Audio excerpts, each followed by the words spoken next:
Welcome to the Entree Pastors Podcast on YouTube. This is a show that helps pastors think, act, and thrive as prosperous entrepreneurs.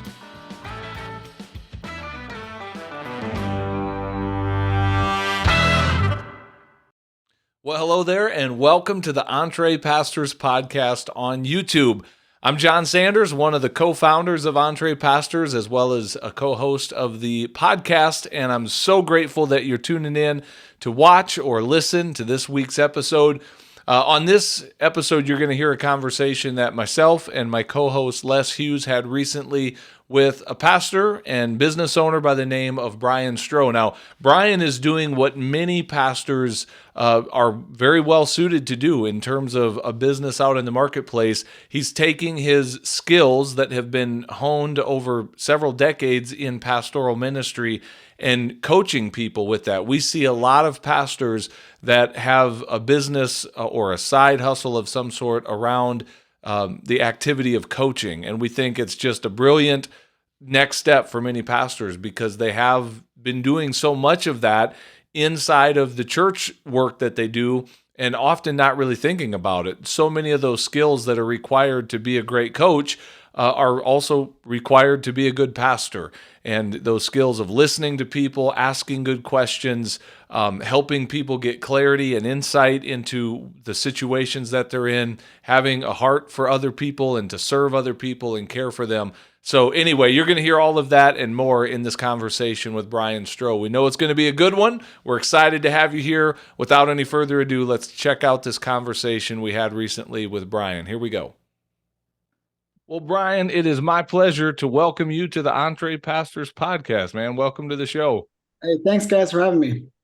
Yeah, you and I are like neighbors, man. You are located in Sioux Falls, South Dakota, correct? Correct. And we were just saying before we went live or hit record on this conversation that you're kind of third in a chain of introductions that have been made to us by different podcast guests. So man, we're glad to have you on and just talk with you a little bit about your ministry and the business that you're building. So why don't we start by just a little bit of a 30,000 foot introduction, introduce yourself to our audience, tell us a little bit about who you are and the ministry aspect of what you do and how you're serving in this season. Yeah, you bet. Hey, Jon and Les, thanks so much for having me. It's a privilege to spend some time with you and to spend some time with your audience this afternoon. My name is Brian. I'm the executive pastor at Hillcrest Church in Sioux Falls, South Dakota. Been here for 21 years. I've served in different roles, but been in the executive role now for the last 10 years or so. And married for 24 years. We have 4 kids, 2 in college, 2 in high school. That's why I've got all the gray hair. Well, that ministry, right, guys? But and a few years ago, actually, spring of 2021, found the John Maxwell team, found that I could be certified as a coach and a trainer and a speaker, and kind of jumped into that as a side hustle, to use the verbiage, or kind of a business on the side. All right. Well, we'll jump into all of that here shortly and talk business and side hustles. Sure. I know one reason for the gray hair, but I'll ask the question instead of make a statement. How have you, as someone who's been in Sioux Falls for 21 years, how have you come to enjoy the winters? Because I think that's why you have gray hair. Is permanent snow? Is that what you're saying? Yeah. Yeah. So I grew up actually in North Dakota. So, oh man. The winters are, if you can believe it, they're harsher up there. So I grew up in Fargo. And all those cliches and all that imagery. It's actually a little bit better here in Sioux Falls. Although last winter was certainly rough, Jon. But yes, overall, it's a little bit better here. So you're one of those who, do you enjoy winter? Because I loathe it with a passion. No, if God would call me to where Les is, that'd be great. Just come on. It's a good spot. Yeah. No, the older I get, the less I like the cold. I hear you. Yeah. So a lot of times with people in your role in ministry, in that kind of executive pastor role, it's not an uncommon thing to hear them coming out of like a corporate setting or coming out of a professional marketplace role into that role. Is that how you got into that, or like what was your pathway into the current role that you're serving in church? For sure. You're definitely right, John. That's a common path. My path is maybe a little bit more on the old school or traditional route. So I studied business administration undergrad, got my bachelor's in that, and then went to seminary with the intent of being a youth pastor. And so got the MDiv and youth pastored for 4 or 5 years. As you guys know, running a youth ministry is much like running a small church or small version of the church. So, responsible for the day-to-day stuff. And then as family grew and as I grew, looked at kind of taking some of those skills, those operational skills, budgeting skills, planning skills, stuff like that, to the church as a whole. And then doing some speaking, doing some teaching, of course, too, with our lead pastor. But last few years, kind of realizing like I don't want to be the senior pastor in that spot. Had some opportunities to lead some nonprofits and kind of prayed about that. That really didn't light a fire under me, but this side thing really did, taking some of the skills that I do day to day, and then also expanding on the coaching, the consulting, the speaking. Yeah. Well, that resonates with me. And sometimes I hesitate to say this stuff too loudly because in the recent past, back in 2020, I transitioned out of that lead pastor role that I had been in for 16, 17 years. And now I'm on staff at a church where I preach once a month. And man, it is such a lighter load. Right. And I love it. And I just don't want to celebrate that too loudly.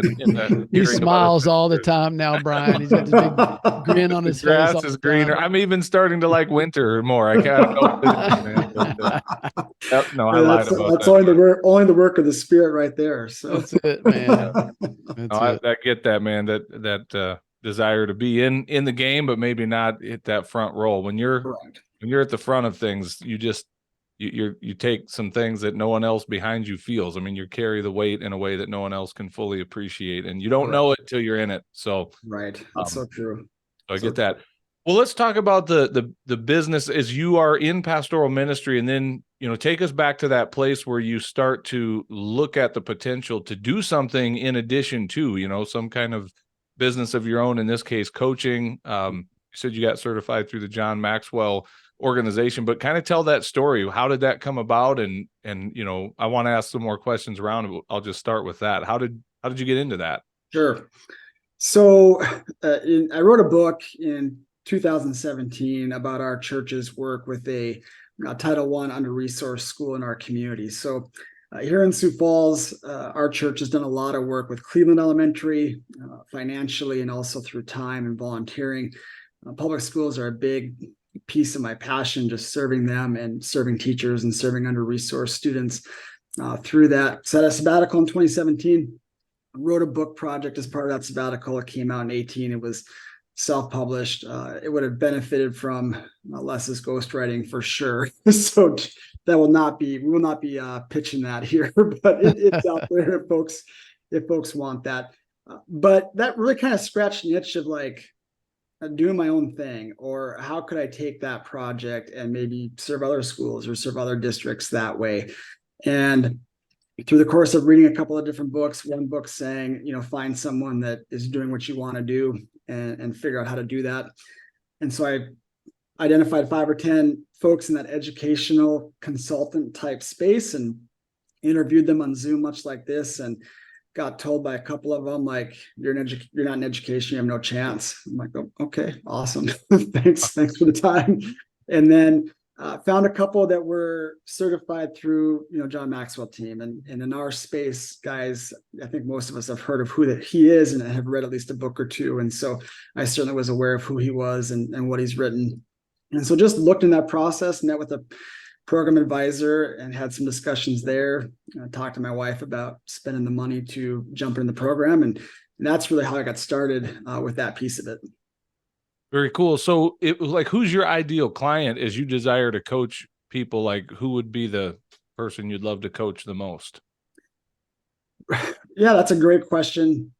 Right now, my sweet spot is with leadership teams and small to medium-sized businesses that know they need to be doing something about what I provide or what people like me provide, but they've been too busy or too this or too that to really make a commitment to it. In fact, just this morning I was with clients and They meet when I come down there, and they really don't meet as a team when I'm not there, which is kind of an interesting thing. But it's intentional, and it allows them time and space to process some things and say some things maybe that they're not saying day to day, week to week in the busyness of their business. And so that's been one. And then coaching one-on-one, I'm coaching some of that client's staff as well, and then coaching some principals in the school systems and that type of thing. Some educators love people outside of education, some don't, and so walking that line a little bit too. Yeah, Hey, Brian. Go ahead, Les. Yeah, thanks, John. I'm curious about something, because so many people who have some sort of coaching maybe in their future, or they want to go down that road and do some homework. So many people ask us about certification.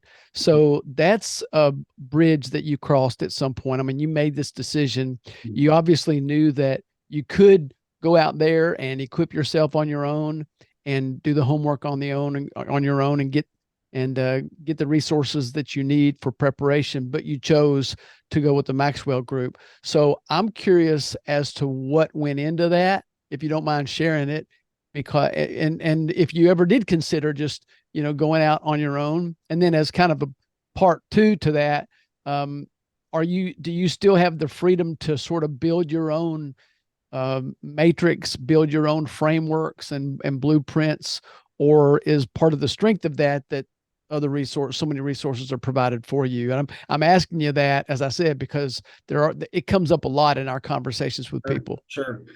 Yeah, great question. Great questions. The latter is probably easier to answer.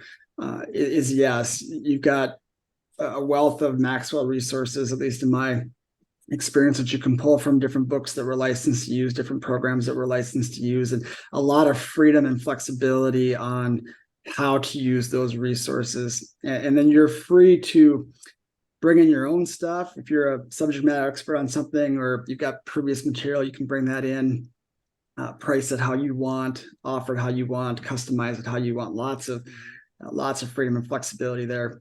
To your first question, I tried it on my own for maybe a year, kind of, early mornings, late at nights.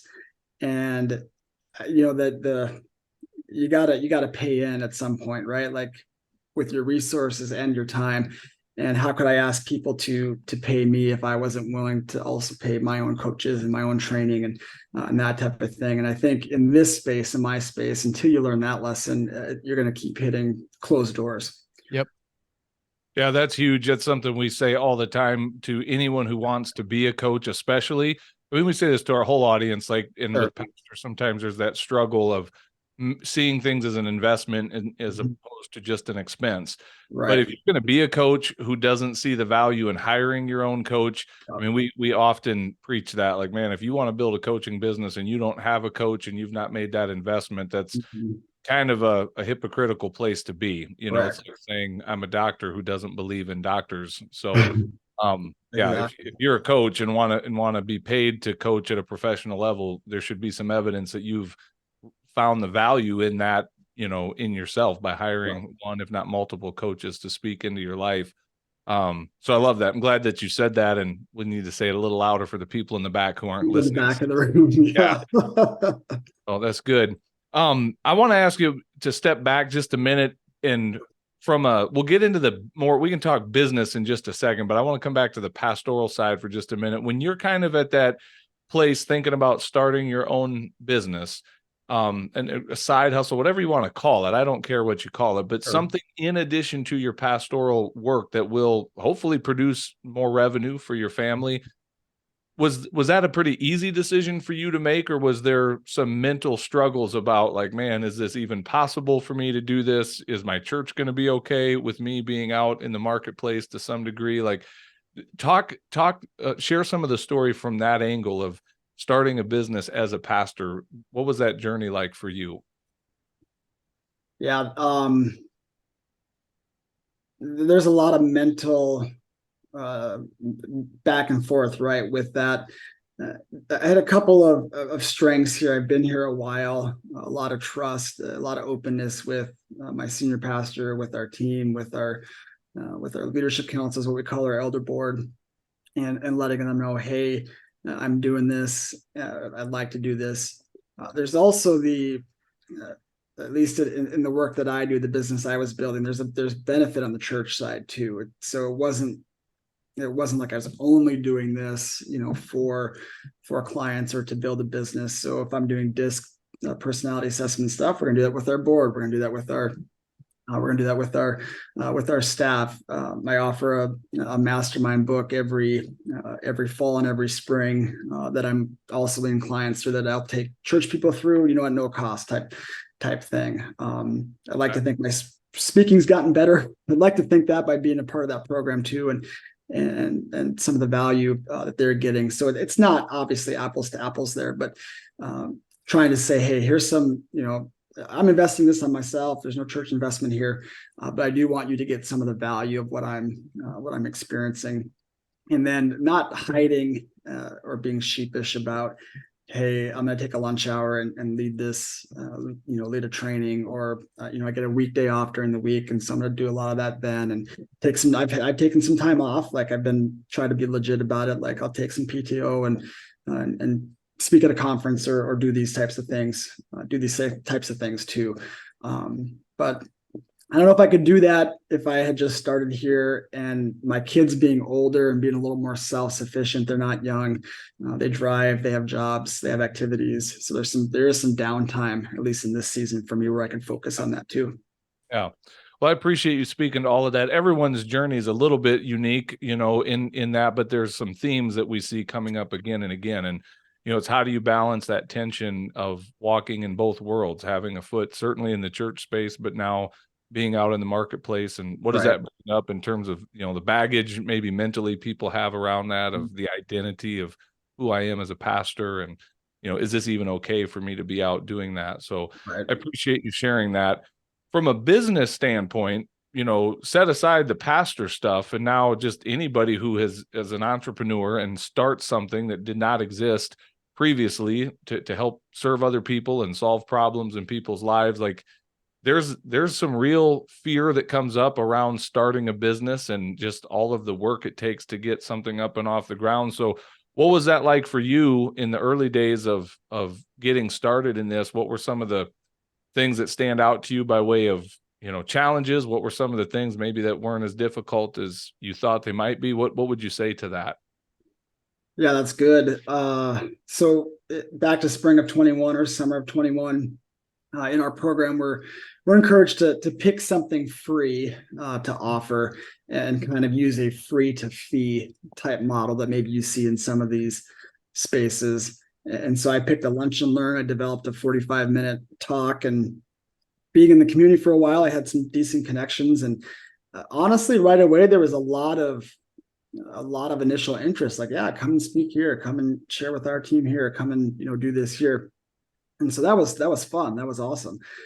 It came the sales part has been harder in trying to generate some revenue, at least early on. I had no experience with that, and so a lot of reading, a lot of trial and error, a lot of being told no, a lot of being ignored on reaching out on that next step. That's where I think a lot of the growth comes when you're trying to build a business for the first time. If you've built businesses before, you already understand some of those lessons and some of that history. I had not. I've built ministries, which is somewhat similar, but sales, and particularly in this space where I'm selling, I'm not selling a car, I'm not selling handyman services, I'm like selling myself. And so that was an extra layer of some interior work I had to do, for sure. Can I ask a related question to that? And then I want to go back to just sales in general.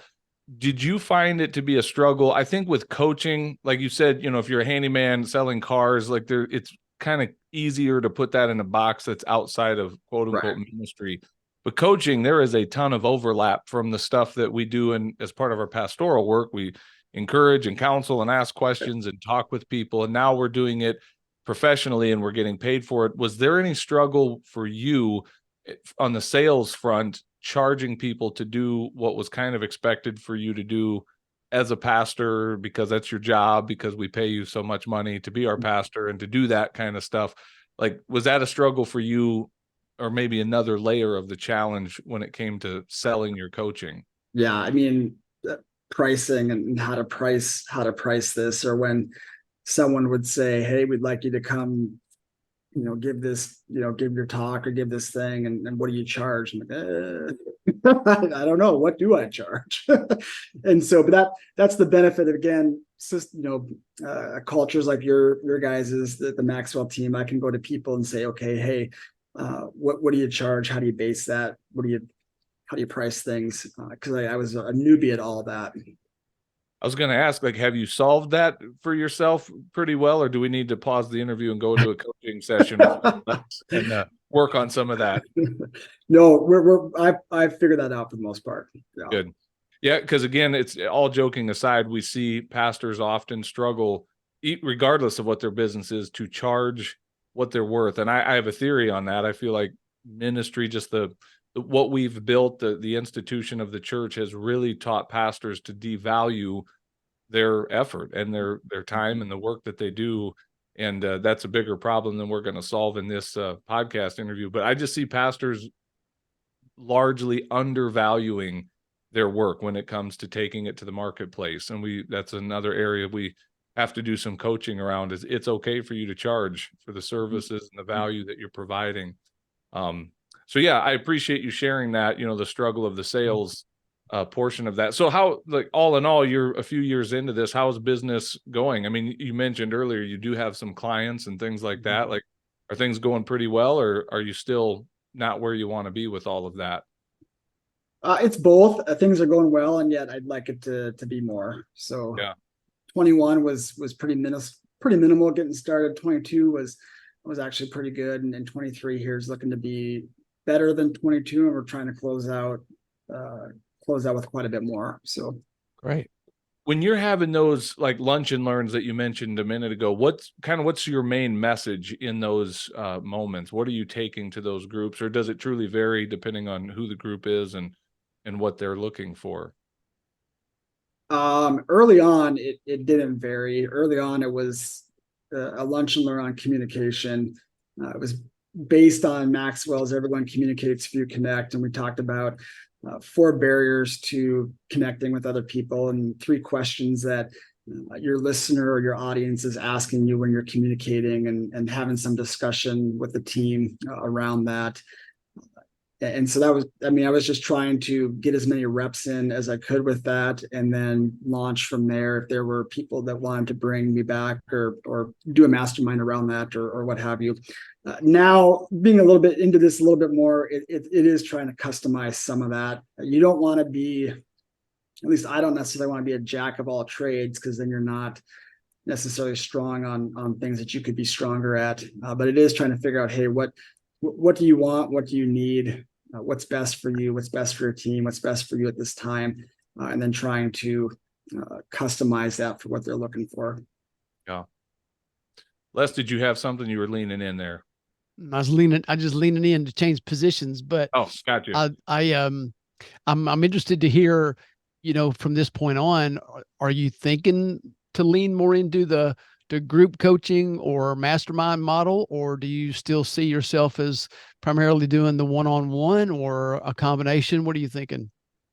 Combination. I like the facilitating of the groups. The group coaching is probably where I get the most energy and the most fun from. One-on-one is certainly good too, but to businesses and leadership teams, you can generate more value in condensed periods of time. You got to do a lot of one-on-one coaching to make that part of the model work, if that makes sense. Yeah. I wanted to circle back to something earlier in the conversation, partly for your benefit, but also just for others in the audience that might be listening to this, Brian. And that's you talked about, initially your passion for the public education space, and running into a few roadblocks there, maybe because you're not an insider per se as a quote unquote educator. But I just wanted to share a story with you and to anyone else listening. We've got someone in this community. He was one of our very early guests on the show. Ryan Stoyer is his name. And if you haven't heard his episode, go check it out. He came out of public education, so he was a teacher, but he's built out an entire platform that deals, his message specifically is project-based learning. So a little bit different twist or focus of what you're looking at, but nonetheless, that is his space. That is his niche, is the public school system. And I mean, he's built that thing into a multi six-figure, maybe even seven-figure business now at this point, where he, he serves schools by putting on these, program. So to anyone listening to this, it says, man, I have a heart for the public school and, have a message that I could share with them. We say often, we think pastors have almost an unfair advantage in the marketplace on some level. They don't see it that way because of what I said earlier. They don't see the value that they have, but that's what we want to do, is help them see, you have a skill set, which I want to ask you to speak to. This is something else I wanted to circle back to, is you had mentioned, like, early on, taking that skill set out into the marketplace. Tell us more about that. What is it that you saw in yourself, or the skills that you were using in pastoral ministry, that you said, man, this could be transferable to the marketplace? Because we often run into pastors initially who say, I don't even know what I would do. I went to seminary and I've been pastoring for 20 years. What in the world, what value do I have to offer? And so we have to help them kind of see it differently. So what were you able to recognize in yourself of, like, man, I could do this out here and make money doing it? Mm-hmm. That's great. And I love what you two and what your community is doing to help draw that out of guys and gals in the ministry with what they can do and with what they can offer. Because there's lots of different ways they could go. And I'm sure that's a part of your platform and helping them figure that out. For me, I like to think of I'm someone who listens well, who asks good questions, who picks up on how folks are doing, who is okay or decent at speaking and teaching. And so I get to be the kind of the ignorant person in the room and go, tell me a little bit more about that. Or I sense there's tension here. Let's talk about that. Or I can see that this is making you kind of choke up a little bit or pull back a little bit. Let's talk about that, and trying to create some of that trust and some of that safety for folks to have those discussions. I'm not a therapist. I'm not going to say that it's therapy. I don't want to over promote that, but just giving folks space at work to have conversations with people they work with, that they spend a lot of time with, and to try to hash some things out, to iron some things out, to push forward to achieve what they want to achieve, both personally, professionally, and organizationally.